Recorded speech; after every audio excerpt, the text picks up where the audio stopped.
அன்பானவர்களே, ஆண்டவராகிய இயேசு கிறிஸ்துவின் இனிய நாமத்தில் உங்கள் ஒவ்வொருவருக்கும் எங்கள் அன்பின் வாழ்த்துக்கள்.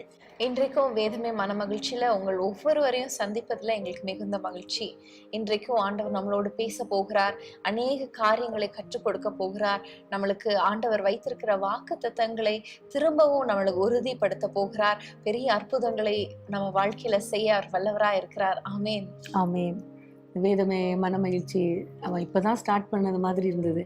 ஆனால் நிறைய காரியங்களை கர்த்தர் கற்றுக் கொடுத்து கொண்டே இருக்கிறார். ஒவ்வொரு வாரமும் புதிய புதிய காரியங்களை நம்ம கற்றுக்கொள்வது கர்த்தர் நமக்கு கொடுத்த ஒரு பெரிய பாக்கியம். நிறைய பேருக்கு பைபிள் இன்னும் நான் அதிகமாக வாசிக்கணும், இதே மாதிரி மெடிடேட் பண்ணணுங்கிற ஆவல், அப்புறம் குடும்பமாக மெடிடேட் பண்ணணுங்கிற ஒரு ஆசையை கர்த்தர் கொடுத்துருக்கிறார். அது மாத்திரம் இல்லாமல் நீங்களும் மெடிடேட் பண்ணுறீங்க. அதை நினைத்து அதை அறிந்து கர்த்தரை நன்றியோடு ஸ்தோத்திரிக்கிறோம். எப்படியாவது அந்த வசனங்கள் நமக்கு முக்கியம். ஏனென்றால் நித்திய ஜீவ வசனங்கள் அவைகள். அந்த வசனங்களை ஆராய்ந்து பார்ப்பதின் மூலமாக நித்திய ஜீவனை நாம் அடைந்து கொள்ள முடியும். ஆகவே இந்த வசனங்கள் நமக்கு மனமகிழ்ச்சியாக இருக்கணும். ஸோ இன்னைக்கும் நம்ம தியானிக்க போறோம். அதற்கு முன்பதாக நம்ம ஒரு ஜெபத்தை செய்து ஆரம்பிக்கலாம். ஸ்தோத்திரம் ஆண்டவரே, இந்த நல்ல வேலைக்காக ஸ்தோத்திரம் அப்பா. இந்த நாளிலும் ஆண்டவரே வேதமே மனம் மகிழ்ச்சியில உங்களுடைய வேதத்தை தியானிப்பதற்காக நாங்கள் எல்லாரும் கூடியிருக்கிறோம். ஆண்டவரே ஆண்டவரே இந்த நிகழ்ச்சியை, இந்த சந்தர்ப்பத்தை எங்களுக்கு கொடுத்ததற்காக ஸ்தோத்திரம் அப்பா. ஆண்டவரே உங்களுடைய கிருபைக்காக ஸ்தோத்திரம் ஆண்டவரே. உங்களுக்கு ஸ்தோத்திரம் அப்பா, உங்களுக்கு ஸ்தோத்திரம் ஆண்டவரே. இன்றைக்கும் ஆண்டவரே உங்களுடைய வேதத்தை நாங்கள் தியானிக்கும் போது நீர் எங்களோடு பேச வேண்டும் என்று நாங்கள் ஜெபிக்கிறோம் அப்பா. நீங்க எங்களுக்கு வைத்திருக்கிற வாக்குத்தத்தங்களை நாங்கள் கண்டுபிடிக்க எங்களுக்கு கிருபை தாங்க. நீர் எங்களுக்கு வைத்திருக்கிற அந்த எச்சரிக்கையான வார்த்தைகளை ஆண்டவரே நாங்கள் கண்டுபிடிக்க, அதன்படி நடக்க எங்களுக்கு கிருபை தாங்க அப்பா. உமக்கு ஸ்தோத்திரம். நீர் விளம்பின வேதமே எனக்கு நலம் என்று நாங்கள் வாசிக்கிறோமே. உம்முடைய வேதமே எங்களுக்கு நல்ல மருந்தாக இருக்கிறதே, அதற்காக ஸ்தோத்திரம். எங்கள் பாதைகள்லாம் தீபமா இருக்கிறதே, ஸ்தோத்திரம் அப்பா. அந்த வெளியேற பெற்ற வேதத்தை நாங்கள் தியானிக்க போகிறோம் அப்பா. நீர் எங்களோடு பேசுவீராக ஆண்டவரே. பார்த்து கொண்டிருக்கிற ஒவ்வொருவரோடும் நீ இடைப்பட வேண்டும் என்று நாங்கள் ஜெபிக்கிறோம் ஆண்டவரே. நீர் எங்களை நடத்துவீராக. உங்க கையில ஒப்பு கொடுக்கிறோம் இயேசுவின் நாமத்தில் பிதாவே, ஆமேன். ஒவ்வொரு வாரமும் நம்ம ஒரு வித்தியாசமான டாபிக்ல ஆண்டவர் நம்மளுக்கு பல காரியங்களை சொல்லி கொண்டு வருகிறார். கடந்த வாரத்துல நம்ம சியோனை குறித்து தியானித்தோம். சியோன்னா யாரு, சியோனுக்கு என்னென்ன ஆசீர்வாதங்களை ஆண்டவர் வைத்திருக்கிறார் என்பதை பார்த்தோம். இன்னும் சியோன் எப்படியெல்லாம் நடக்கணும், எப்படியெல்லாம் நடக்கக்கூடாது, நம்ம வாழ்க்கையில அதை நம்ம கம்பேர் பண்ணி பார்க்கும்போது அநேக காரியங்களை ஆண்டவர் நம்மளுக்கு கற்றுக் கொடுத்தார். நம்மளை தட்டி எழுப்பினார். நம்ம தான் சியோன், நம்மளுக்கு அநேக ஆசீர்வாதங்களை வைத்திருக்கிறார். நம்ம தூசியெல்லாம் விட்டு உதறி எழும்பணும் அப்படிங்கிற காரியங்கள் எல்லாம் ஆண்டவர் அழகா நம்மளுக்கு கற்றுக் கொடுத்தார். அநேகருக்கு அது பிரயோஜனமாக இருந்திருக்கும். 1 வீக்ல முடிச்சிடணும்னு நம்ம நினைச்சோம். ஆனா 2 வீக்ஸா அதை ஆராய்ந்து பார்க்க கர்த்தர் கிருபை பாராட்டினார். இன்னும் நிறைய பார்க்கும்பொழுது இன்னும் வசனங்கள் நிறைய இருக்குது சியோனை குறித்து. ஸோ ரொம்ப ஆச்சரியமா இருக்கிறது. நான் நினைக்கிறேன் நீங்க கூட அதை தியானம் பண்ணியிருப்பீங்க. நான் நினைக்கிறேன் நிறைய கற்றுக்கொண்டு இருப்பீங்க. அதற்காக கர்த்தருக்கு ஸ்தோத்திரம். அதே போல எருசலேமை குறித்து கூட நிறைய காரியங்கள் இருக்கிறது. இஸ்ரவேல் ஜனங்களுக்கு வைத்திருக்கிற ஆசீர்வாதம், இதையெல்லாம் நம்ம தியானம் பண்ணி இது எல்லாத்தையும் நமக்கென்று சொந்தமாக்கி கொள்ளணும். அதுதான் இந்த தியான பைபிள் மெடிடேஷனுடைய முக்கியமான ஒரு நோக்கமே. சோ இன்னைக்கு நம்ம என்ன டாபிக்ல தியானிக்கலாம்? இன்றைக்கு நம்ம ஒரு வசனத்தில் இருக்கிற ஒரு வார்த்தையின் அடிப்படையில நம்ம தியானிக்கலாம். சங்கீதம் 85ஆம் சங்கீதம் 6ஆம் வசனத்தை நாம் வாசிப்போம். உமது ஜனங்கள் உம்மில் மகிழ்ந்திருக்கும்படி நீர் எங்களை திரும்ப உயிர்ப்பிக்க மாட்டீரோ? இந்த வசனத்துல உமது ஜனங்கள் மகிழ்ந்திருக்கும்படி திரும்ப உயிர்ப்பிக்க மாட்டீரோ. அப்ப இதுல இருந்து தெரியுது அவங்க கஷ்டப்பட்டுட்டு வேதனைப்பட்டுட்டு வேதனையோடு இருக்கிறாங்க. ஸோ நீங்கள் மறுபடியும், அதாவது திரும்பவும் உயிர்ப்பித்தால் சந்தோஷம் அடைய முடியும். ஸோ அந்த வேர்டு திரும்பவும் அல்லது மறுபடியும் அப்படிங்கிற ஒரு டாப்பிக்கில் நம்ம நிறையா காரியங்களை தியானிக்கலான்னு நினைக்கிறேன். ஸோ திரும்பவும் ஆண்டவர் உயிர்ப்பிக்க மாட்டீரோ என்று நம்ம இங்க வாசிக்கிறோம். ஸோ என்னென்ன காரியங்கள் எல்லாம் ஆண்டவர் நம்மளை உயிர்ப்பிப்பார், திரும்பவும் நம்மளை உயிர்ப்பிப்பார், திரும்பவும் ரெஸ்டோர் பண்ணுவார், என்னென்ன காரியங்கள் எல்லாம் ஆண்டவர் நமக்கு இந்த மாதிரி திரும்பவும் ஆண்டவர் செய்ய போகிறார் என்பதை நம்ம இன்னைக்கு தியானிக்கலாம். ஆமீன். வேதத்துல நிறைய காரியங்கள் இருக்கிறது. இன்றைக்கி நம்ம ஒரு சில காரியங்களை நம்ம வாசித்து அதே போல் நம்முடைய வாழ்க்கையிலையும் ஒவ்வொருவருடைய வாழ்க்கையிலையும் கர்த்தர் திரும்பவும் அதை நமக்கு கொடுக்கணும், திரும்பவும் நம்மளை ஆசீர்வதிக்கணும் என்பதற்காக நம்ம ஜெபிக்க போகிறோம். நிச்சயமாக இந்த மெடிடேஷன் டைம் உங்கள் ஒவ்வொருவருக்கும் மிகுந்த ஆசீர்வாதமாக இருக்கும் என்று நான் நம்புகிறேன். எல்லாரும் வேதத்தை எடுத்து வைத்திருப்பீர்கள் என்று நம்புகிறேன். பென், நோட்புக் இவற்றோடு கூட நீங்க உட்காருங்க. கண்டிப்பா நீங்களும் எங்களோடு கூட இணைந்து வேதத்தை தியானியுங்கள். நிச்சயமாக ஆண்டவர் நம்மோடு கூட இடைப்படுவார். முதலாவதாக நம்மளுக்கு ஞாபகத்துக்கு வருகிற வசனம் சங்கீதம் 51:12. அந்த வசனத்தை நான் வாசிக்கிறேன். உமது இரட்சண்யத்தின் சந்தோஷத்தை திரும்பவும் எனக்கு தந்து உற்சாகமான ஆவி என்னை தாங்கும்படி செய்யும். ஹல்லேலூயா. இன்றைக்கும் ஆண்டவர் சொல்லுகிறார், அவருடைய இரட்சண்யத்தின் சந்தோஷத்தை நம்மளுக்கு திரும்பவும் தரப்போகிறார். அநேகருடைய வாழ்க்கையில அந்த ரட்சிப்பின் சந்தோஷத்தை இழந்திருப்பாங்க. பாவமான வாழ்க்கைக்கு திரும்ப சென்றிருப்பாங்க. இல்லைன்னா சோர்வுனால அந்த ரட்சிப்பின் சந்தோஷத்தை, அபிஷேகத்தை இழந்து போயிருப்பாங்க. எவ்வளோ ஜோம் பண்ணியும் எவ்வளோ தேடியும் ஒரு அற்புதமே நடக்கலையே, நம்ம எதுக்கு ஜோம் பண்ணோம் அப்படிங்கிற எண்ணத்தினால கூட சில பேர் அவங்களோட ரட்சிப்பின் சந்தோஷத்தை இழந்திருப்பாங்க. ஆனா இன்னைக்கு ஆண்டவர் சொல்லுகிறார், அந்த ரட்சண்யத்தின் சந்தோஷத்தை நம்மளுக்கு திரும்ப தர அவர் வல்லவராக இருக்கிறார். ஆமென். இந்த சங்கீதம் தாவீதுடைய சங்கீதம். தாவீது பாவம் செய்த பொழுது ஆண்டவர் நாத்தான் தீர்க்கதரிசி அனுப்பி அவருக்கு அதை உணர்த்தின பொழுது ஆண்டவரை நோக்கி கதறி கேட்கிறார், ஆண்டவரே நான் பாவம் செஞ்சுட்டேன், உண்மைதான், ஆனா என்னை மன்னிச்சிருங்க, உங்களுடைய இரட்சணியத்தின் சந்தோஷத்தை திரும்ப எனக்கு தாங்க என்று சொல்லுகிறார். இதுல இருந்து நம்ம புரிந்து கொள்கிற காரியம், நம்ம பாவம் செய்யும் பொழுது நம்ம ஆண்டவரை விட்டு தூரமாய் போய் விடுகிறோம். அந்த ரட்சிப்பின் சந்தோஷம் நம்மை விட்டு எடுபட்டு விடுகிறது. ஸோ ஆனா கண்டிப்பா ஆண்டவர் அதை நமக்கு உணர்த்துவார். அப்படி உணர்த்தும் பொழுது தேவ சமூகத்துல போய், ஆண்டவரே எனக்கு மறுபடியும் நான் இழந்த அந்த ரட்சிப்பை தாரும், ரட்சிப்பின் சந்தோஷத்தை தாரும் என்று கேட்கும் பொழுது ஆண்டவர் திரும்பவும் கொடுக்கிறார். ஆமென். தாவீதை எப்படி ஆசீர்வதித்து ராஜாவாக உயர்த்தி அதுக்கப்புறம் பெரிய ஆசீர்வாதங்களை எல்லாம் கொடுத்தாரோ, அதே போல நம்முடைய பாவங்களை மன்னித்து நமக்கு திரும்பவும் ரட்சிப்பை கொடுக்கிற தேவனா இருக்கிறார். ஸோ ரட்சிப்பை திரும்பவும் தருகிறேன்னு சொல்லுகிற ஆண்டவர் இன்னொரு வசனத்தை சொல்லுகிறார். எசேக்கியேல் 34:16 வசனத்தை நான் வாசிக்கிறேன். எசேக்கியேல் 34:16. நான் காணாமற் போனதை தேடி துரத்துண்டதை திரும்ப கொண்டு வந்து, எலும்பு முறிந்ததை காயங்கட்டி, நசல் கொண்டதை திடப்படுத்துவேன். நியாயத்துக்கு தக்கதாய் அவைகளை மேய்த்து புஷ்டியும் பலமுனவைகளை அழிப்பேன். ஸோ இந்த வசனத்தை நம்ம படிக்கும் போது, நான் காணாமற் போனதை தேடி துரத்துண்டதை திரும்ப கொண்டு வந்து, ஸோ இங்க காணாம போனது அப்படின்னு சொல்லும் போது நம்ம எல்லாருக்கும் காணாமல் போன ஆட்டுக்குட்டி அது நம்மளுக்கு ஞாபகத்துக்கு வருது. எப்படி அந்த ஒரு ஆட்டுக்குட்டிக்காக அந்த மேய்ப்பன், அதாவது ஆண்டவராக இயேசு கிறிஸ்து அவங்க அந்த ஆட்டுக்குட்டிக்காக தேடி போய் அதை திரும்ப மந்தையில சேர்த்தது போல நம்மளையும் ஆண்டவர் அந்த காணாமற் போனதை அவர் திரும்ப கொண்டு வந்து அப்படின்னு ஆண்டவர் திரும்பவும் இந்த இடத்துல சொல்லுகிறார். ஸோ உங்க வாழ்க்கையில கூட நீங்க ஒருவேளை யோசிக்கலாம், நான் ரொம்ப தூரமா இருக்கிறேன் ஆண்டவரை விட்டு, நான் ரொம்ப என்னோட ஸ்பிரிச்சுவல் லைஃப்ல ஒரு பெரிய கேப் வந்துருச்சுன்னு. இன்னைக்கு இட்ஸ் நாட் டூ லேட். இன்னைக்கு ஆண்டவர் கிட்ட சொல்லுங்க, ஆண்டவரே என்னை திரும்பவும் எனக்கு அந்த ரட்சிப்பின் சந்தோஷத்தை தாங்க அப்படின்னு நீங்க கேட்கும் போது ஆண்டவர் கண்டிப்பாக அதை திரும்ப புதுப்பிப்பார், அந்த ரட்சிப்பின் அனுபவத்தை. அடுத்ததாக நம்ம இன்னொரு வசனத்தை நம்ம பார்க்கலாம். சங்கீதம் 103:5 இந்த வசனத்தை நம்ம வாசிப்போம். நன்மையினால் உன் வாயை திருப்தியாக்குகிறார், கழுகுக்கு சமானமாய் உன் வயது திரும்ப வாழ வயது போலாகிறது. இங்கே நம்ம பார்க்கிறோம், திரும்ப வாழ வயது போலாகிறது. ரட்சணியத்தின் சந்தோஷத்தை திரும்ப தாங்கன்னு கேட்கிறாரு. இங்க பார்க்கிறோம் இந்த வசனத்துல கழுகுக்கு சமானமாய் திரும்ப உன் வயது வாழ வயது போலாகிறது. முன்பு பார்க்கும் பொழுது வியாதிகள், பிரச்சனைகள் எல்லாவற்றையும் கர்த்தர் நீக்குகிறார் என்று சொல்லப்பட்டிருக்கிறது. நம்முடைய வாழ்க்கையில கூட வயதானது நிமித்தமாக ஒருவேளை பலவீனங்கள் இருக்கலாம், பலவிதமான வியாதிகள் வந்ததுனால பலவீனங்கள் தாக்கி இருக்கலாம், அநேக நேரங்கள்ல கவலைகளினாலே கூட நமக்கு பலவீனமா இருக்கலாம். ஆனா ஆண்டவர் நம்மை பலப்படுத்துகிற தேவனா இருக்கிறார். திரும்பவும் நமக்கு வாழ வயது போல மாற்றுகிறார். வயதானாலும் நாளுக்கு தக்க பலன் இருக்கும்னு சொல்லுவாங்க. ஆண்டவர் சொல்லுகிறார், நீ வயதானாலும் திரும்பவும் உன்னை வாழ வயது போல மாற்றுவேன் என்று சொல்லுகிறார். ஸோ திரும்ப நமக்கு அந்த பலனை, திரும்ப நமக்கு அந்த ஆயுசு நாட்களை ரெஸ்டோர் பண்ணி கொடுக்கறத நம்ம பார்க்கிறோம். இந்த வசனத்துல நம்ம வாசிக்கிறோம், கழுகுக்கு சமானமாய் உன் வயது திரும்ப வாழ வயது போல ஆகிறது. இதே தான் நம்ம ஏசாயா 40:31 நம்ம பார்க்கிறோம். கர்த்தருக்கு காத்திருக்கிறவர்களோ புது பலன் அடைந்து கழுகுகளை போல செட்டைகளை அடித்து எழும்புவார்கள். அவர்கள் ஓடினாலும் இளைப்படையார்கள், நடந்தாலும் சோர்ந்து போகார்கள்.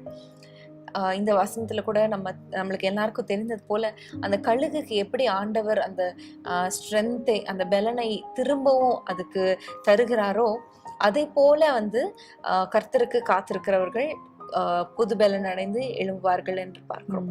இதைதான் நாங்க ஆண்டவர் சொல்லியிருக்காரு, கழுகுக்கு சமானமாய் உன் வயது திரும்ப வாழ வயது போல் ஆகும். சோ திரும்ப அந்த யூத் யங் டைம்ல இருந்து அந்த ஸ்ட்ரென்த், அந்த ஒரு பலனை ஆண்டவர் திரும்ப தர ஒரு வல்லவராயிருக்கிறார். ஆமென்.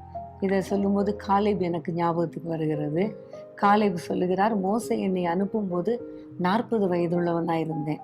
இப்போ இஸ்ரவேல் கானான் தேசத்துக்குள்ள பிரவேசிக்கும் பொழுது 85 வயதுள்ளவராயிருக்கிறார். அப்ப அவர் சொல்லுகிறார், மோசே அன்றைக்கு என்னை அனுப்புன அதே பலன் எனக்குள்ள இன்றைக்கும் இருக்கிறது. நான் யுத்தம் பண்ணி மலை தேசத்தை பிடித்துக் கொள்வேன். எனக்கு அந்த எப்ரோன் பட்டணத்தை, அந்த மலை நாட்டை எனக்கு தாரும் என்று கேட்கிறார்.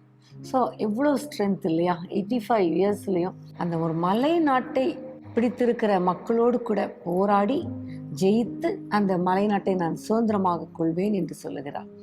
ஸோ இதுக்கு காரணம் ஆண்டவர் தான் அவருக்கு ஒரு புதிய பலனை கொடுத்திருக்கிறார். திரும்பவும் அவருக்கு வாழ வயது போல மாற்றி இருக்கிறார். அப்போ அவருக்கு செய்த ஆண்டவர் நமக்கு செய்ய மாட்டாரா? நிச்சயமாகவே செய்வார். மோசே கூட 80 வயதுலதான் ஆண்டவர் அவரை திரும்ப எகிப்துக்கு அழைத்து அங்க அவருக்கு ஒரு பெரிய லீடர்ஷிப்பை கொடுக்கிறார். ஆமென். சீனாய் மலைக்கு 2 முறை அவர் 80 இயர்ஸ்ல ஏறுறார். ஸோ அவ்வளோ பலன், கர்த்தருடைய பலன். ஆமென். இன்றைக்கும் உங்களுடைய சரீரத்துல ஒருவேளை நீங்கள் பலனை இழந்திருக்கலாம், ஒரு மாதிரி சோர்ந்து போய் நீங்க வேதனையோடு கூட இருக்கலாம். ஆனா ஆண்டவர் சொல்லுகிறார், கர்த்தருக்கு காத்திருங்கள். கர்த்தருக்கு காத்திருக்கும் பொழுது ஆண்டவர் நமக்கு புது பலனை கொடுக்கிறார். கழுகுக்கு சமானமாய் கொடுக்கிறார். கழுகுக்கு சமானமாய் நம்முடைய வயது திரும்ப வாழ வயது போலாகிறது. ஸோ திரும்பவும் நமக்கு ஒரு பலனை கொடுப்பார். ஸோ வயதானவங்க சோர்ந்து போகாதீங்க, ஆண்டவரே எங்களை பலப்படுத்துங்கன்னு கேளுங்க, கர்த்தர் உங்களை பலப்படுத்துவார். ஆமென். அடுத்ததாக ஆண்டவர் நம்மளுக்கு திரும்ப எதை தருகிறார், எதை செய்கிறார் என்பதை நம்ம சங்கீதம் 71:20 நம்ம வாசிக்கலாம். அநேக இக்கட்டுகளையும் ஆபத்துகளையும் காணும்படி செய்த என்னை நீர் திரும்பவும் உயிர்ப்பித்து திரும்பவும் என்னை பூமியின் பாதாளங்களில் இருந்து ஏற பண்ணுவீர்.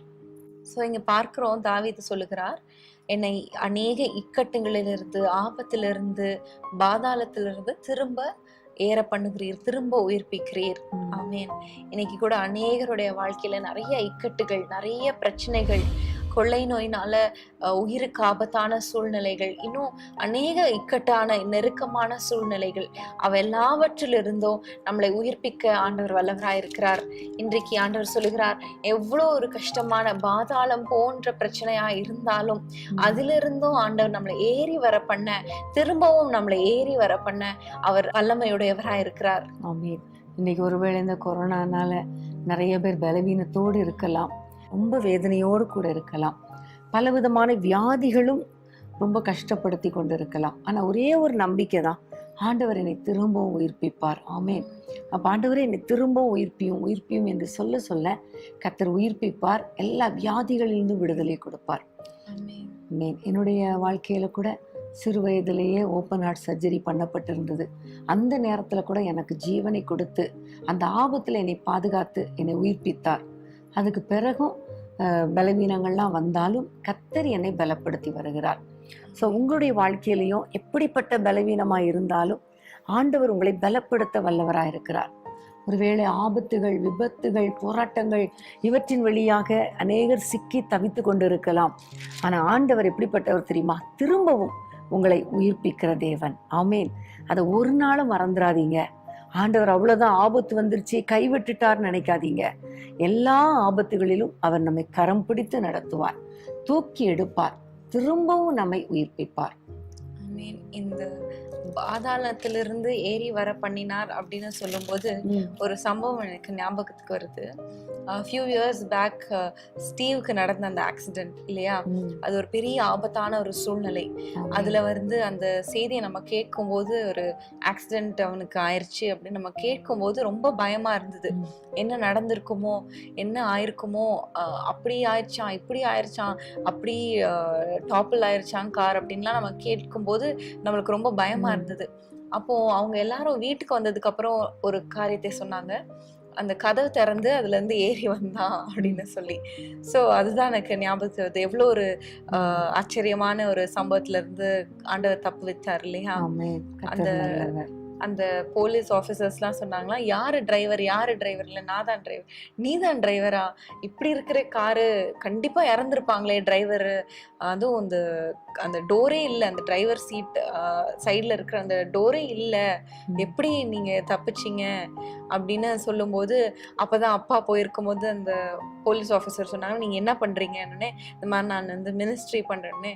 அது அந்த அந்த தெய்வம் தான் உங்களை காப்பாத்திருக்கு உங்க பையனை அப்படின்னு சொன்னது ஞாபகத்துக்கு வருது. ஆமென். அந்த மரண பள்ளத்தாக்குல போனாலும் அதுல இருந்து ஏறி வர பண்ணினார். ஆமென். நம்முடைய வாழ்க்கையில கூட நீங்க எவ்வளவு போராட்டங்கள் வந்தாலும் சோர்ந்து போகாதீங்க. நம்மளை உயிர்ப்பிக்கிற தேவன், திரும்பவும் எடுத்து நிறுத்துகிற தேவன் நம்மோடு கூட இருக்கிறார். ஆமென்.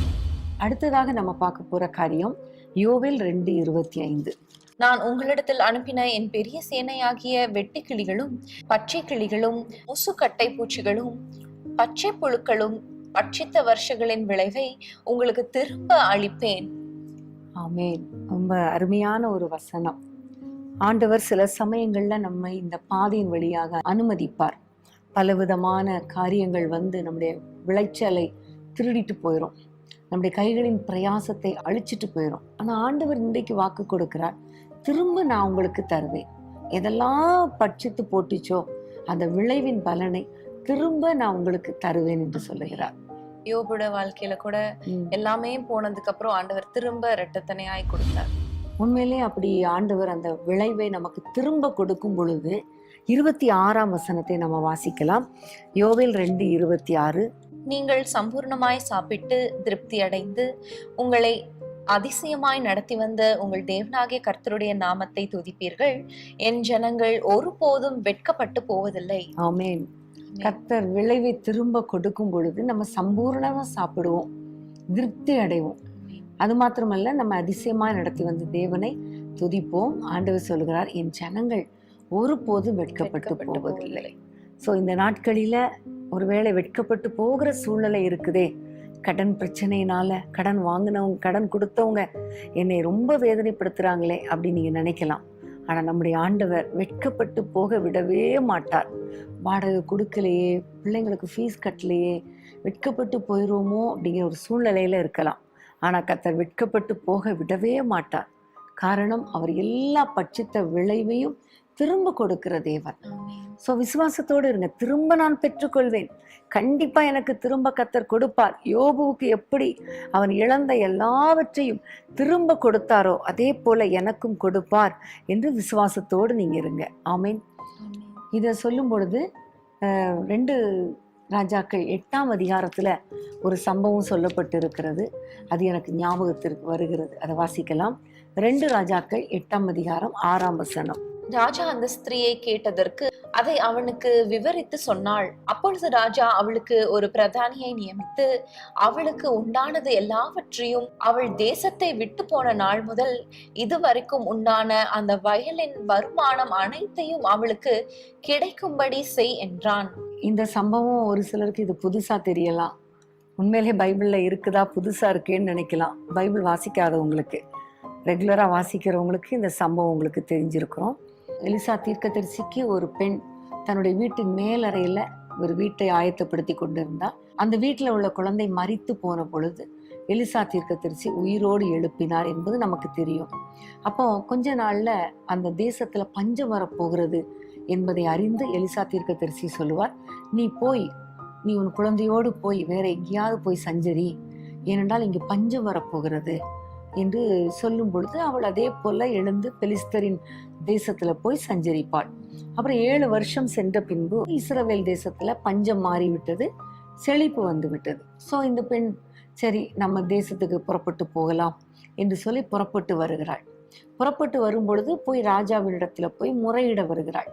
அதாவது என்னுடைய நிலம் எனக்கு வேண்டும், என்னுடைய வீடு எனக்கு வேணும். ஏன்னா 7 வருஷம் விட்டுட்டு போயிட்டாலே, அதை வேற யாராவது ஆக்கியபை பண்ணியிருப்பாங்க. ஸோ அந்த இடம் எனக்கு வேணும், வயல் எனக்கு வேணும் என்று சொல்வதற்காக போகிறார். ஆனா ஆண்டவர் எவ்வளவு நல்லவர் பார்த்தா, அங்க ஏற்கனவே எலிசா தீர்க்கதரிசியுடைய வேலைக்காரனா இருந்த கேயாசி, பண ஆசையினால் வெளியே போனவர், அந்த கேயாசி அப்போதான் அவர் அந்த ராஜாவிடத்துல போய், எலிசான்னு ஒரு தீர்க்கதரிசி இருந்தார், அவர் காலத்துல அவ்வளோ அற்புதம் நடந்துச்சு தெரியுமா, ஒரு பெண்ணுடைய மகனை உயிரோடு எழுப்பினார் என்னெல்லாம் சொல்லிட்டு இருக்கார். அந்த நேரம் பார்த்து இவள் போய் அந்த தன்னுடைய பிரச்சனை சொல்ல போகும் பொழுது கேயாசி சொல்றாரு, ராஜாவே இவள் தான், இந்த பெண் தான், நான் சொன்னனே இவள் தான், இவளுடைய குமாரனை தான் எலிசா தீர்க்கதரிசி உயிரோடு எழுப்பினார் என்று சொன்ன உடனே ராஜாவுக்கு ரொம்ப சந்தோஷமாயிற்று.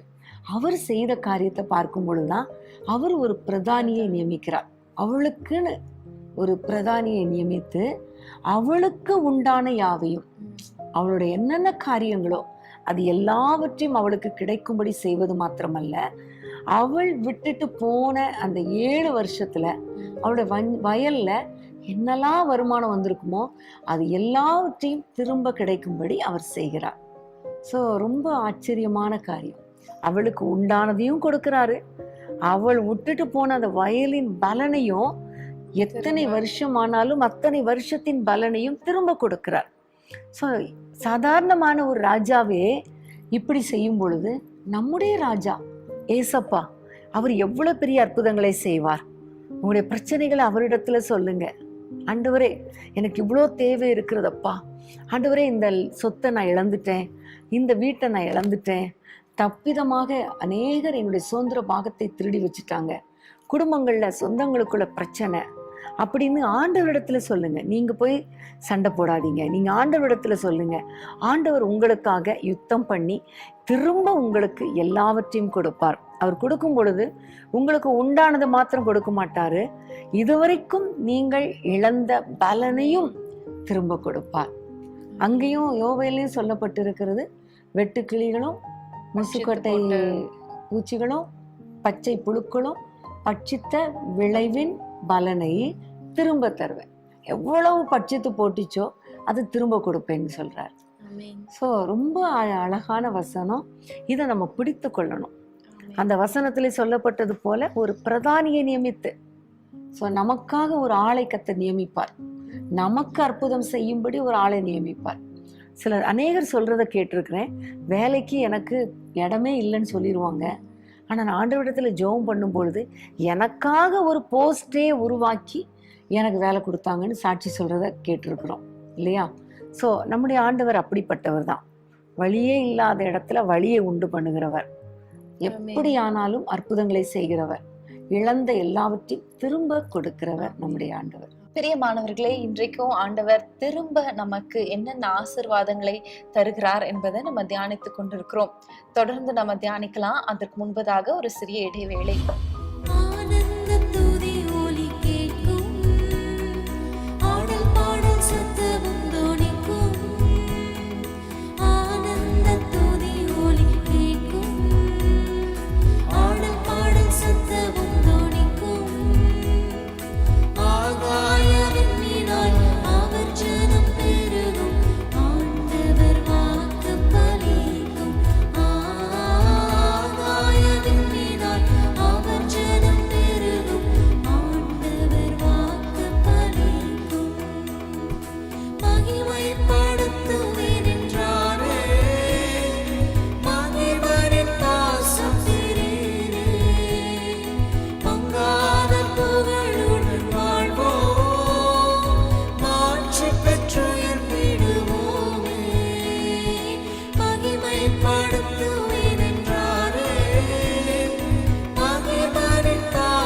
யாக்கோபு நடுங்கிடுவானோ, யாக்கோபின் தேவன் துணையே. அமெரிக்கை வாழ்வை அழைப்போம், ஆண்டவர் வாழ்வில் சுகிப்போம். பதறாத வாழ்வும் சிதறாத மனமும் பரிசாக தேவன் அருள்வார். பதறாத வாழ்வும் சிதறாத மனமும் பரிசாக தேவன் அருள்வார். சிறை வாழ்வு மறையும் சீர்வாழ்வு மலரும் சீயோனின் மகிமை திரும்பும். சிறை வாழ்வு மறையும் சீர்வாழ்வு மலரும் சீயோனின் மகிமை திரும்பும். ஆனந்த துதி ஒலி கேட்கும், ஆடல் பாடல் சத்தமும் தொனிக்கும். ஆனந்த துதி ஒலி கேட்கும், ஆடல் பாடல் சத்தமும் தொனிக்கும். ஆகாய விண்மீனாய் அவர் ஜனம் பெருகும், ஆண்டவர் வாக்கு பலிக்கும். ஆகாய விண்மீனாய் அவர் ஜனம் பெருகும், ஆண்டவர் வாக்கு பலிக்கும். பிரியமானவர்களே, வேதமே மனமகிழ்ச்சியில உங்களை மீண்டும் வரவேற்கிறோம். இன்றைக்கும் ஆண்டவர் எந்தெந்த காரியத்தெல்லாம் நம்மளுக்கு திரும்ப தருகிறார், எதெல்லாம் நம்மளுக்கு ரெஸ்டோர் பண்ணுகிறார் என்பதை நம்ம பார்த்து கொண்டிருக்கிறோம். முதலாவதாக நம்மளுக்கு ரட்சிப்பை திரும்ப தருகிறார். இரண்டாவதாக நம்ம பார்த்தோம், நம்மளுக்கு பலனை அவர் திரும்ப தருகிறார். மூன்றாவதாக நம்ம எல்லா ஆபத்திலிருந்தோம், எல்லா நெருக்கடியிலிருந்தோம், பாதாளம் போன்ற பிரச்சனைகளிலிருந்தும் திரும்பி ஏறி வர பண்ண ஆண்டவரால கூடும் என்பதை நம்ம பார்த்தோம். நான்காவதாக நம்ம பார்த்தோம், நாம் இழந்த எல்லாவற்றையும், பொருளாதாரமா இருக்கட்டும், உறவுகளாக கூட இருக்கட்டும், எந்த காரியத்திலும் எதெல்லாம் நம்ம இழந்தோமோ அதை எல்லாவற்றையும் திரும்ப ஆண்டவர் தர வல்லவராய் இருக்கிறார் என்பதை பார்த்தோம். சோ ஐந்தாவதாக நம்ம எதை திருப்பிக் கொள்ள போகிறோம்? ஆமோஸ் தீர்க்கதரிசியின் புத்தகம் 9ஆம் அதிகாரம் 12ஆம் வசனத்தை நாம் வாசிப்போம். அந்நாளிலே விழுந்து போன தாவீதின் கூடாரத்தை நான் திரும்ப எடுப்பித்து அதன் திறப்புகளை அடைத்து அதில் பழுதாய் போனதை சீர்படுத்தி பூர்வ நாட்களில் இருந்தது போல அதை ஸ்தாபிப்பேன் என்று இதை செய்கிற கர்த்தர் சொல்லுகிறார். இதுல நம்ம பார்க்கிறோம், விழுந்து போன தாவீதின் கூடாரத்தை திரும்ப எடுப்பிப்பேன் கர்த்தர் சொல்லுகிறார். ஸோ தாவீதுடைய கூடாரம் என்று சொல்லும் பொழுது அது ஒரு குடும்ப வாழ்க்கையை குறிக்கிறது. ஸோ இன்றைக்கு கூட நம்முடைய குடும்பங்கள்ல நிறைய பேர் ரிலேஷன்ஷிப்பை நம்ம இழந்திருக்கலாம், குடும்ப வாழ்க்கையை இழந்திருக்கலாம், பலவிதமான பிரச்சனைகள் போராட்டங்கள் வழியாக நாம் போய்கொண்டிருக்கலாம். ஆனால் ஆண்டவர் சொல்லுகிறார், விழுந்து போனா கூட அதை நான் திரும்ப எடுப்பித்து அதை கட்டுவேன் என்று கர்த்தர் சொல்லுகிறார். அதை சொல்லும்போது ரொம்ப அழகா அந்த வசனம் சொல்லப்பட்டு இருக்கிறது, திறப்புகளை அடைத்து. ஸோ அதில் கேப் இருக்கும். அந்த கேப் இருந்தால் அது வழியா பிசாசு வந்துடலாம், பூச்சி வந்துடலாம், பாம்பு வந்துடலாம், பொல்லாத மனுஷர்கள் கூட உள்ள நுழைஞ்சிடலாம். ஸோ அந்த திறப்புகளை அடைப்பேன் என்று சொல்லுகிறார்.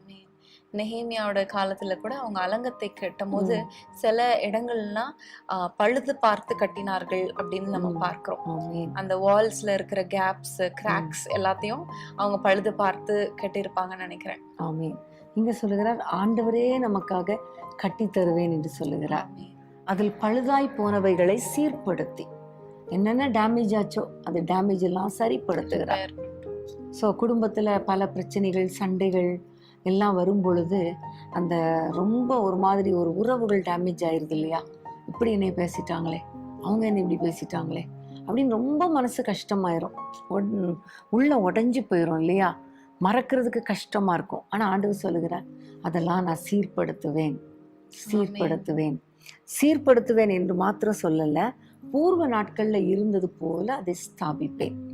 அப்போ அந்த தாவீதின் கூடாரம் விழுந்து போகிறதுக்கு முன்னாடி எப்படி இருந்திருக்கும்?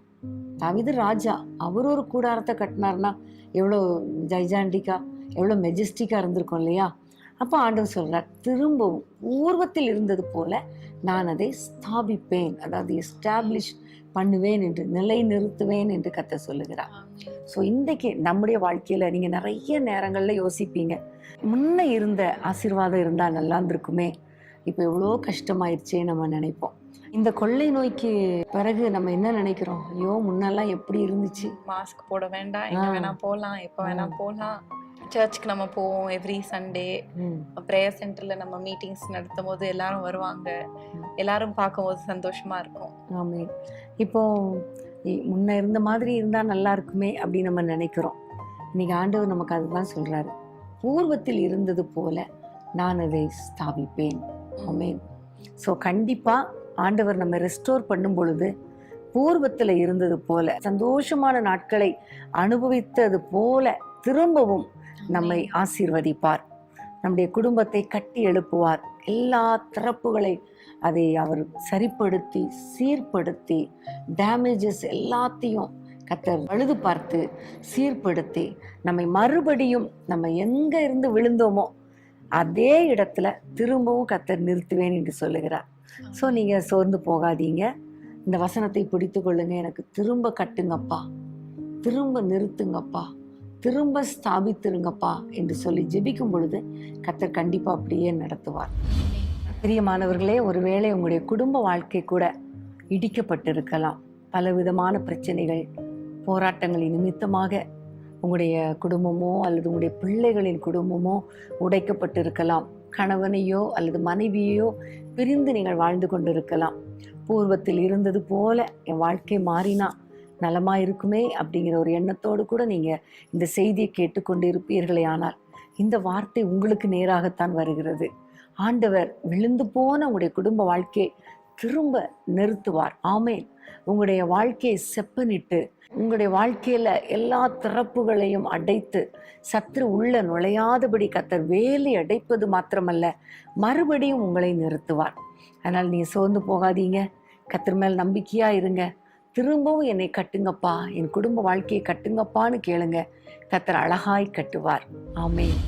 அடுத்ததாக ஆண்டவர் எந்த காரியத்தை நம்மளுக்கு திரும்ப தரப்போகிறார் என்பதை எரேமியா 29:14 நான் வாசிக்கிறேன். நான் உங்களுக்கு காணப்படுவேன் என்று கர்த்தர் சொல்லுகிறார். நான் உங்கள் சிறை இருப்பை திருப்பி நான் உங்களை துரத்திவிட்ட எல்லா ஜாதிகளிலும் எல்லா இடங்களிலும் இருந்து உங்களை சேர்த்து நான் உங்களை விலக்கியிருந்த ஸ்தலத்துக்கே உங்களை திரும்பி வர பண்ணுவேன் என்று கர்த்தர் சொல்லுகிறார். பிரியமானவர்களே, நம்ம இங்க வாசிக்கிறோம், ஆண்டவர் நம்முடைய சிறை இருப்பை திருப்புகிறார். திருப்பும் போது 2 காரியங்கள் நடக்குது. அது என்னன்னு பாத்தீங்கன்னா, முதலாவதாக எல்லா ஜாதிகளிலும் எல்லா இடங்களிலும் இருந்து உங்களை சேர்த்து சிதறி கிடக்கிற ஜனங்களை, சிதறி கிடக்கிற ஆண்டவருடைய பிள்ளைகளை ஆண்டவர் ஒன்றாக சேர்க்கிறார். முதலாவதாக. இரண்டாவதாக, நான் விலக்கி இருந்த ஸ்தலத்துக்கே உங்களை திரும்பி வர பண்ணுவேன். திரும்பவும் நம்முடைய இடத்திற்கு நம்ம எந்தெந்த பொசிஷன்ஸ்லாம் லூஸ் பண்ணோமோ, அது ஒரு வேலை குடும்பத்துல இருக்கலாம், வேலையில இருக்கலாம், சர்ச்ல, மினிஸ்ட்ரியில இருக்கலாம், அந்த ஸ்தானங்களுக்கு ஆண்டவர் திரும்ப உங்களை கொண்டு வருவேன்னு ஆண்டவர் சொல்லுகிறார். ரொம்ப சந்தோஷமான ஒரு வார்த்தை இல்லையா? இன்னைக்கு நிறைய பேர் சில சமயங்கள்ல பிரச்சனைகளின் நிமித்தமோ போராட்டங்களின் நிமித்தமோ சிதறடிக்கப்பட்டு இருக்கிறாங்க. ஆனா ஆண்டவர் சொல்லுகிறார், உங்களுடைய சிறையிருப்பை நான் திருப்புவேன். அப்படி திருப்பும் போது உங்களை நான் திரும்ப கொண்டு வருவேன் என்று கர்த்தர் சொல்லுகிறார். ஸோ ரொம்ப சந்தோஷமான ஒரு வார்த்தை. அதே போல இன்னொரு வசனத்தை நம்ம வாசிக்கலாம். எரேமியா 31:16-17. நீ அழாதபடிக்கு உன் சத்தத்தை அடக்கி நீ கண்ணீர் விடாதபடிக்கு உன் கண்களை காத்துக்கொள் என்று கர்த்தர் சொல்லுகிறார். உன் கிரியைக்கு பலன் ஒன்றென்று கர்த்தர் சொல்லுகிறார். அவர்கள் சத்ருவின் தேசத்திலிருந்து திரும்பி வருவார்கள். உன் முடிவை பற்றி உனக்கு நம்பிக்கை உண்டு. உன் பிள்ளைகள் தங்கள் தேசத்திற்கு திரும்பி வருவார்கள் என்று கர்த்தர் சொல்லுகிறார். ஆமென். இங்க நம்ம பார்க்கிறோம், முதல்ல நம்ம பார்த்தோம், நம்மை திருப்பி கொண்டு வந்து சேர்ப்பார், திரும்ப கொண்டு வருவார் என்று சொல்லுகிறார். இங்க பார்க்கிறோம், நம்முடைய பிள்ளைகளை கர்த்தர் கொண்டு வருவார். பலவிதமான சத்ருவின் தேசத்துல, சத்ருவின் இடத்துல சிறைப்பிடிக்கப்பட்ட பிள்ளைகளை கர்த்தர் திரும்ப கொண்டு வருவேன் என்று கர்த்தர் சொல்லுகிறார். இதை சொல்லும் பொழுது முதல்ல நம்முடைய வாழ்க்கையில நம்ம எந்தெந்த சிறையிருப்புகள்ல இருக்கிறோமோ அந்த சிறையிருப்பு, நம்ம ஒருவேளை பாவத்தில் இருக்கலாம், உலக பிரகாரமான அடிமைத்தனத்தில் இருக்கலாம், அதிலிருந்து நம்மை விடுதலையாக்கி நம்முடைய தேசத்துல நிம்மதியாய் வாழும்படி கர்த்தர் திருப்பி கொண்டு வருவார். இங்க பார்க்கிறோம், அநேக குடும்பத்துல பிள்ளைகளுக்காக அழுது கொண்டே இருக்கிறாங்க. ஸோ நீ அழுது கொண்டு இருக்கிறாய், ஆனா நீ இனிமே அழாத. ஏனென்றால் பிள்ளைகள் சத்துருக்களின் தேசத்திலிருந்து கர்த்தர் கொண்டு வருவார். கொண்டு வருவது மாத்திரமல்ல, அவர்கள் தங்களுடைய தேசத்துக்கு திரும்பி வருவார்கள். ஆமென். அழகாய் சொல்லப்பட்டிருக்கிறது. இன்னைக்கு பார்த்தா நிறைய பிள்ளைங்க, வாலிப பிள்ளைங்க பயங்கரமான பாவங்களுக்கு அடிமையாக இருக்கிறாங்க. இந்த ஆன்லைன் கிளாஸ் வந்ததுலேருந்து காலேஜ் ஸ்டூடெண்ட்ஸ், ஸ்கூல் சில்ட்ரன் கூட எவ்வளோ அடிமைத்தனத்துக்குள்ளே இருக்கிறாங்க. ஸோ பலவிதமான காரியங்கள் சோஷியல் மீடியாவில் ரொம்ப ஆக்டிவாக இருந்து தவறான பாதைக்குள்ளே போயிடுறாங்க. நிறைய பெற்றோர் கண்ணீர் வடிக்கிற காரியம், என்னுடைய பிள்ளை எனக்கு திரும்ப கிடைப்பானா, அவன் என்னிடத்தில் பேசுவதே கிடையாது, மற்றவர்களிடத்தில் தான் பேசி கொண்டு இருக்கிறான், எப்போ பார்த்தாலும் ஃபோன்லேயே இருக்கிறான், வீட்டில் பேசுகிறதே கிடையாதுன்னு நிறைய பேர் சொல்கிறாங்க. நிறைய பிள்ளைங்க இன்னைக்கு தவறான உறவுகளுக்குள்ள சிக்கிட்டாங்க. நிறைய பிள்ளைங்க குடிக்கும், போதை வஸ்துக்கும், பலவிதமான அடிக்ஷனுக்குள்ள அவங்க மாறிட்டாங்க. இதனால பெற்றோர் கண்ணீர் விட்டு கதறி கொண்டு இருக்கிறாங்க. இன்னைக்கு ஆண்டவர் சொல்லுகிறார், பிள்ளையுடைய சிறையிருப்பை மாற்றி அவர்கள் இருக்கிற அந்த சத்ருவின் தேசத்திலிருந்து அவர்களை திரும்ப கொண்டு வருவேன் என்று சொல்லுகிறார். இது நமக்கு கிடைத்த ஒரு பெரிய சந்தோஷமான வாக்குத்தத்தம். அதனால் எல்லா பெற்றோரும் நீங்கள் சோர்ந்து போகாதீங்க. ஆண்டவர் நிச்சயமாகவே உங்களுடைய பிள்ளைகளை திருப்பி உங்களிடத்துக்கு கொண்டு வந்து சேர்ப்பார். ஸோ இது வரைக்கும் நீங்கள் அழுதுட்டு இருந்திருக்கலாம், இனி நீங்கள் அழாமல் ஆண்டவரை நோக்கி விசுவாசிக்கிற ஆண்டவரே, இந்த வாக்குத்தத்தத்தை பிடிக்கிற ஆண்டவரே, நீங்கள் எனக்கு திரும்ப தருவீங்க, என் பிள்ளைங்களை திரும்ப கொண்டு வருவீங்க, எல்லா போராட்டங்களிலிருந்தும் எல்லா அடிமைத்தனத்திலிருந்தும் பிள்ளைகளை விடுவித்து கொண்டு வருவீங்க என்று விசுவாசத்தோடு கர்த்தருக்கு நன்றி செலுத்தும் பொழுது கர்த்தர் கண்டிப்பாக மகிமையான காரியங்களை உங்கள் வாழ்க்கையில் கர்த்தர் செய்வார். உங்களுடைய பிள்ளைகளை கர்த்தர் உங்களுக்கு திரும்ப கொடுப்பார். பிள்ளைகளின் அன்பை உங்களுக்கு திரும்ப கொடுப்பார். ஆமென். பிரியமானவர்களே, இன்னொரு காரியத்தை ஆண்டவர் திரும்ப தருவேன் அப்படின்னு சொல்லியிருக்கிறார். அது என்ன என்பதை நம்ம ஏசாயா 57:18 நம்ம வாசிக்கலாம். அவர்கள் வழிகளை நான் பார்த்து அவர்களை குணமாக்குவேன், அவர்களை நடத்தி திரும்பவும் அவர்களுக்கும் அவர்களிலே துக்கப்படுகிறவர்களுக்கும் ஆறுதல் அளிப்பேன். இங்க நம்ம வாசிக்கிறோம், திரும்பவும் அவர்களிலே துக்கப்படுகிறவர்களுக்கு ஆறுதல் அளிக்கிறார். இன்னைக்கு அநேகர் பயங்கரமான ஒரு துக்கத்துல ஆறுதல் செய்யறதற்கு கூட மனுஷங்களோ, உதவிக்கு பக்கத்துல உறவினர்களோ, நண்பர்களோ, குடும்பத்தினரோ இல்லாத சூழ்நிலையில காணப்படுகிறாங்க. பலவிதமான போராட்டங்கள், சிந்தையில ஒரு சமாதானம் இல்லை. இன்னும் பல போராட்டங்கள்ல ஆறுதலற்று, எங்க போனா ஆறுதல் கிடைக்கும், எதை செய்தா ஆறுதல் கிடைக்கும், இங்க போனா ஆறுதல் கிடைக்குமா, இன்னும் வீடுகள்ல இருந்து பயங்கரமான ஒரு ஸ்ட்ரெஸ்ல, டிப்ரெஷன்ல மக்கள் இருக்கிறாங்க. அவங்க எல்லாருக்கும் ஆண்டவர் சொல்லுகிறார், அவங்கள துக்கப்படுகிறவர்களுக்கு ஆறுதல் அளிக்கிறார். ஒருவேளை உங்களுக்கு உறவினர்களை இழந்திருக்கலாம், இல்ல உங்க சூழ்நிலை ரொம்ப பரிதாபமான சூழ்நிலையில இருக்கலாம், ஆறுதலற்று இருக்கலாம், கண்ணீரோடு நீங்க காணப்படலாம். ஆனா ஆண்டவர் சொல்லுகிறார், உங்களுக்கு ஆண்டவர் ஆறுதலை அளிக்க அவர் வல்லவராய் இருக்கிறார். திரும்பவும் ஆறுதல் செய்வேன் என்று ஆண்டவர் சொல்லுகிறார். பிரியமானவர்களே, ஆண்டவர் நமக்கு திரும்ப கொடுக்கிற காரியங்களை குறித்து நிறைய காரியங்களை கற்றுக்கொள்ள ஆண்டவர் கிருபை பாராட்டினார் இல்லையா? இதை வைத்து நம்ம ஒவ்வொரு நாளும் ஜெபிக்கணும். உங்களுடைய வாழ்க்கையில நீங்க என்னெல்லாம் இழந்திருக்கிறீங்க, என்னென்ன ஆசீர்வாதங்களை இழந்திருக்கிறீங்களோ எங்களுக்கு திரும்ப தாங்கப்பா என்று கேட்கும்போது கர்த்தர் திரும்ப கொடுப்பார். அன்றைக்கு தாவீது தன்னுடைய மனைவி, பிள்ளைகள் எல்லாரையும் சிக்லாக் பட்டணத்தில் இழக்க கொடுத்த பொழுது ஆண்டவரை நோக்கி எனக்கு திரும்ப தாங்கப்பா என்று தேவ சமூகத்தில் அழுது விசாரித்து ஜெபித்த பொழுது நீ சகலத்தையும் திருப்பிக் கொள்வாய் என்று சொன்னார். அதே போல அவ்வளவு ஆசீர்வாதங்களையும், மனைவியையும், பிள்ளைகளையும், கொள்ளை உடைமைகள் எல்லாவற்றையும் அவன் திருப்பி கொண்டது நமக்கு தெரியும். இன்றைக்கும் ஆண்டவரை பார்த்து, ஆண்டவரே எனக்கு நீங்கள் திரும்ப தாங்கப்பா, எல்லாவற்றையும் நான் திருப்பி கொள்ளணும் என்று ஆண்டவரை நோக்கி ஜெபிக்கும் பொழுது கர்த்தர் உங்களுக்கு திருப்பி கொள்ளும்படி கர்த்தர் கிருபை பாராட்டுவார். உங்களுடைய சுகம், நீங்கள் இழந்து போன ரட்சிப்பு, இன்னும் உங்களுடைய ஆசீர்வாதம், உங்களுடைய பொருளாதார ஆசீர்வாதம், நீங்கள் இழந்த குடும்ப வாழ்க்கை, நீங்கள் இழந்த பிள்ளைகளின் அன்பு, பிள்ளைகளின் உறவுகள், குடும்பத்தில் ஒவ்வொருவருடைய உறவுகள் எல்லாவற்றுக்காக ஆண்டவரை நோக்கி பாரத்தோடு ஜெபிங்க. நிச்சயமா ஆண்டவர் எல்லா உறவுகளையும் கர்த்தர் திருப்பி தருவார், எல்லா ஆசீர்வாதங்களையும் திருப்பி தருவார். என்னெல்லாம் இழந்தீங்களோ அவை எல்லாவற்றையும் அவர் உங்களுக்கு திரும்ப தர வல்லவராயிருக்கிறார். ஒவ்வொரு காரியமா எழுதி வைத்து வைத்து வைத்து ஜெபம் பண்ணுங்க. திரும்ப தருவேன் என்று சொன்னீரே, திரும்ப தாங்கப்பா. திரும்ப கட்டுவேன் என்று சொன்னீரே, கட்டுங்கப்பா. திரும்ப வாழ வயது போல ஆகும்னு சொன்னீங்களே, எங்களை ஆசீர்வதிங்க, பலப்படுத்துங்கப்பா.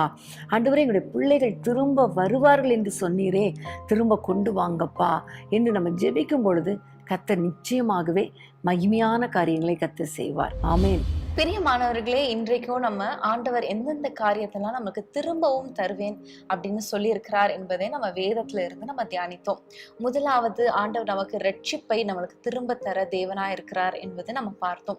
இரண்டாவதாக, நமக்கு தேவன் நம்ம இழந்த பலனை, ஆரோக்கியத்தை திரும்ப தருகிறார் என்பதை நம்ம பார்த்தோம். மூன்றாவதாக, நம்முடைய ஆபத்திலிருந்து, நம்மளுடைய இருளான சூழ்நிலைகளிலிருந்து நம்மளை திரும்ப ஏறி வர பண்ணுகிறார். அதிலிருந்து நம்மை மீண்டு வர செய்கிற தேவன் என்பதை நம்ம பார்த்தோம். நான்காவதாக, நம்முடைய பொருளாதாரத்துல நம்ம இழந்த எல்லாவற்றையும், சத்துரு பட்சித்து போட்ட எல்லா ஆசீர்வாதங்களையும் ஆண்டவர் நமக்கு ரெண்டத்தனையாக தருகிற தேவனாய் இருக்கிறார் என்பதை நம்ம பார்த்தோம்.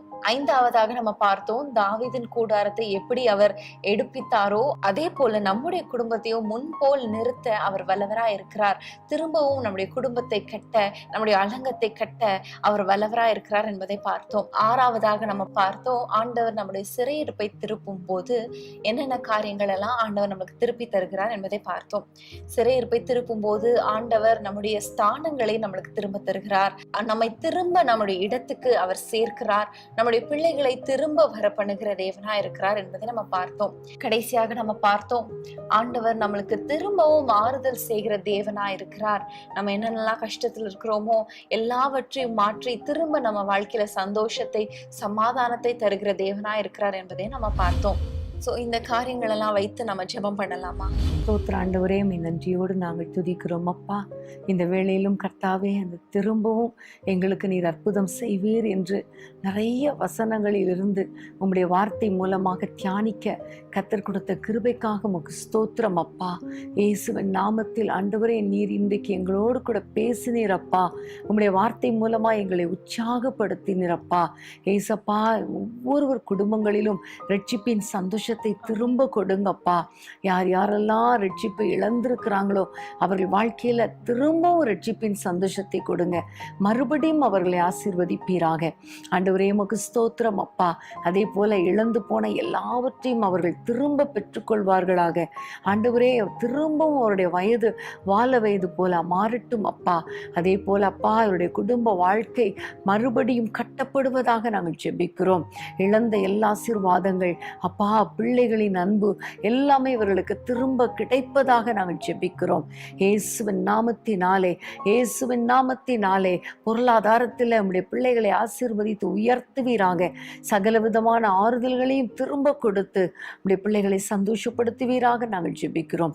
ஆண்டவரே, இந்த வார்த்தைகளை எல்லாம் நாங்கள் நம்புகிறோம், எங்களுக்கு என்று எடுத்துக்கொள்ளுகிறோம். யார் யாரெல்லாம் இதே பொசிஷன்ல இருக்கிறாங்களோ, கஷ்டத்தில் இருக்கிறாங்களோ, அவர்களை மறுபடியும் ஆண்டவரே திரும்ப கட்டுவித்து அவருடைய வாழ்க்கையில் இருக்கிற எல்லா பழுதானவைகளை ஆண்டவரே நீ சீர்படுத்தி ஸ்திரப்படுத்தி நம்முடைய பிள்ளைகளை சந்தோஷப்படுத்தி ஆறுதல் படுத்தி ஆண்டவரே அவர்களை நிலை நிறுத்துவீராக நாங்கள் ஜெபிக்கிறோம். உம்முடைய கரத்திலே தாழ்த்தி ஒப்பு கொடுக்கிறோம். ஆண்டவரே, எங்களோடு இணைந்த ஒவ்வொரு பிள்ளைகளின் குடும்பங்களும் ஆசீர்வதிக்கப்படுவதாக. என்னென்ன காரியங்களை அவர்கள் இழந்திருக்கிறார்களோ அவை எல்லாவற்றையும் நீங்க திரும்ப கொடுக்க போறீங்களே. ஸ்தோத்திரம், ஸ்தோத்திரம், ஸ்தோத்திரம். உம்முடைய நாமத்தை மகிமைப்படுத்தும். உம்முடைய பிள்ளைகளை ஆசீர்வதியும். நன்மையும் கிருபையும் தொடரட்டும். தொடர்ந்து அடுத்த வாரம் ஆண்டவரே நாங்கள் வேறொரு டாபிக்ல வருவதற்கு முன்பாக உம்முடைய பிள்ளைகள் எல்லாரும் ஆண்டவரே வேதத்தை அதிகமாய் வாசித்து நேசித்து தியானிக்க, அதன்படி நடக்க உம்முடைய பிள்ளைகளுக்கு கிருபை கொடுப்பீராக. நீரே பொறுப்படுத்திக் கொள்ளும் அப்பா. உம்முடைய நாமத்தை மகிமைப்படுத்தும். துதி கனம் மகிமை எல்லாமக்கே செலுத்துகிறோம். இயேசுவின் நாமத்தில் ஜெபிக்கிறோம் பிதாவே. ஆமென், ஆமென். பெரிய மாணவர்களே, இந்த எபிசோடு உங்களுக்கு மிகுந்த பிரயோஜனமாக இருந்திருக்கும் நாங்க விசுவாசிக்கிறோம். ஆண்டவர் எந்தெந்த காரியத்திலெல்லாம் உங்களுக்கு திரும்ப தருவார் என்பதை உங்களுக்கு உறுதிப்படுத்தி இருக்கிறார் இல்லையா? திரும்ப திரும்ப எழுதி வைத்து அதை விசுவாச அறிக்கை செய்து நம்ம சுதந்திரித்துக் கொள்வது நம்ம கையில இருக்கிறது. பெரிய மாணவர்களே, இதே போல இன்னொரு டாபிக் நீங்களும் எடுத்து அதை தியானம் பண்ணுங்கள். நிறைய காரியங்களை கர்த்தர் உங்களுக்கு கற்றுக் கொடுப்பார். இன்னும் இதே டாபிக்ல திரும்பவும் உங்களுக்கு எதெல்லாம் கர்த்தர் கொடுக்கிறார் என்பதை நீங்களும் வேதத்திலிருந்து ஆராய்ச்சி பண்ணி பாருங்களேன். உங்களுக்கு கர்த்தர் நிறைய காரியங்களை சொல்லி கொடுப்பார். அதை வைத்து நீங்கள் மெடிடேட் பண்ணும் பொழுது கர்த்தர் நிச்சயம் பெரிய காரியங்களை செய்வார். அடுத்த வாரம் நம்ம ஒவ்வொருவரும் மறுபடியும் இந்த வேதமே என் மனமகிழ்ச்சி நிகழ்ச்சியில சந்திப்போம். அது வரைக்கும் கர்த்தர் உங்கள் ஒவ்வொருவரையும் அளவில்லாமல் ஆசீர்வதிப்பாராக. ஆமேன்.